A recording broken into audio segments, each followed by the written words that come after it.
Hello, my name is Zach. I'm the person that does much of the film digitizing and video work here at the Niles S&A Silent Film Museum. We're going to look at a special selection of photographs today, but before we do, we'll have a brief look at the man who took them. Sprague Anderson was a Bay Area multimedia fine artist, historian, and professor, as well as being on the board of directors here at Niles. His reach with audio-visual endeavors was quite far. Most recognizably, he was one of the first DITs on a major motion picture, that's digital intermediary, a part of the camera team in modern digital motion pictures, on Star Wars Episodes 2 and 3. I had the pleasure of sharing a number of conversations and lunches with Sprague before his passing in late 2017. With his heavy involvement here at Niles, he left a treasure trove of films, audio tapes, negatives, cameras, and files stuffed with documents to the museum. It was in these files that truly revealed Sprague's fascination with The Rock. And no, not the 1996 film or Dwayne Johnson. I mean, Alcatraz. It appears that Sprague saved just about everything from his involvement with Alcatraz: newspaper clippings, parking permits, letters, and more. He would mention the infamous island in our conversations and how he was involved with the Park Service there for a time. But what I didn't know about were all the pictures.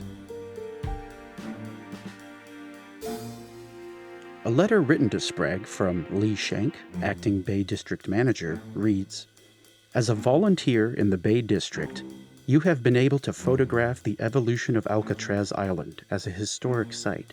During the past 3 years, you have contributed hundreds of hours of your time and paid for your photographic materials. Your library of over 1,000 photographs could prove invaluable to the National Park Service as we restore the island, open up new areas, and expand visitor services.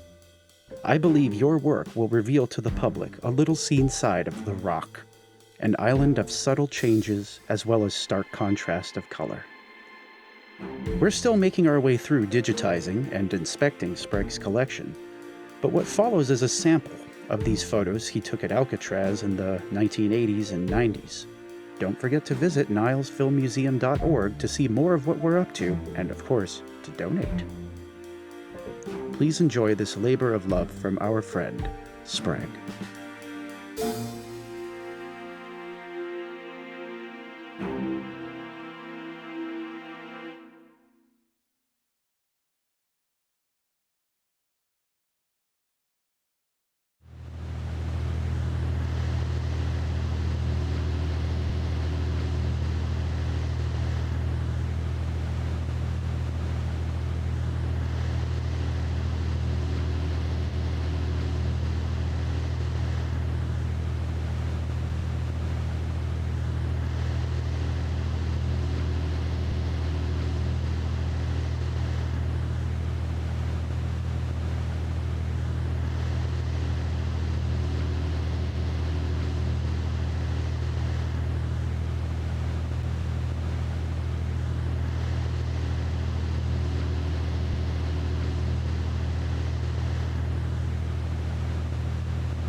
You couldn't beat Alcatraz, but the beautiful view there. Why, man, you get up on the stairs up there, you had the Golden Gate out there, and fresh air. Look over the wall, and you can see the ships coming in. So there was never a day that when you went out in that yard or you went to work, you didn't see what the hell you were losing and what you were missing, you know. It was all there for you to see, you know. There's life. There's everything I want in my life, and it's there. It's a mile or a mile and a half away, and yet I can't get to it. This is the rules of the cell house. Caps are never worn in the cell house. Do not smoke or carry lighted cigarettes or pipes on the galleys or flats in the cell house at any time. Walk. Do not run. We're moving from one place to another. Alcatraz was the Bureau of Prisons' big stick. You screw up long enough and bad enough, and we're going to send your tail out there. I'm Leon Whitey Thompson, and they took us down to give us a mug shot, and my number was 1465, AZ 1465. You were a number, you weren't a name. I wasn't Jim Quill, and hell, I was number 586. We're stripped naked, and they marched us into the cell house, and we marched down Broadway. And again, this was like an introduction to Alcatraz. They tried to humiliate you in front of the other convicts by parading you down Broadway stripped naked. You were a non-entity. You were part of a mass. And nobody wanted that. Everybody wants to be an individual. They want to be a human. And you weren't at the Rock. Your cell is subject to search at any time. Any dangerous article such as money, narcotics, intoxicants, weapons, or tools found in your cell or on your person that could be used to inflict injury, destroy property, or aid in the escape. Draped down and covered that little ventilator. Your towel had to be folded up and put on your shelf. Your toothbrush, and they used to give us tooth powder in little green containers. That was put on your shelf. You didn't have a razor. They used to bring you a razor blade. I remember the name of the blade was Old Boy. The cells were all the same. Personal? No, outside the letters and maybe a few pictures. You couldn't put nothing on the wall or nothing. It's your bed with the bed. That's all you had. The routine is what was a killer on the island. It was so monotonous. You know, every day was the same thing. If you asked me what I did last Thursday, I couldn't remember because every day ran together, ran right into each other. Alcatraz was built and designed to keep every inmate at all times, if possible, directly under a gun.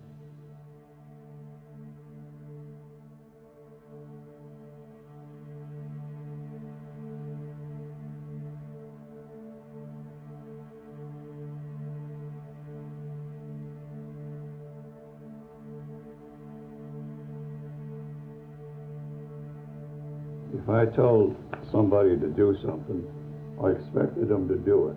And if they didn't do it, I'd lower the boom on them. And the man would probably go to segregation, go to the hole. That was my club. It was cold. It was damp. Some of those guys used to be in isolation for years. They used to keep guys there. Look at Waddy Phillips, 13 years. The wind used to just blow through there. You could hear it. At night, you could hear it whistling. When the cell was occupied, the regulations required that the light be on. But we kept the lights off when they were in there. They were in the dark. Well, when I'd go in the hole, what I used to do was I'd tear a button off my coverall,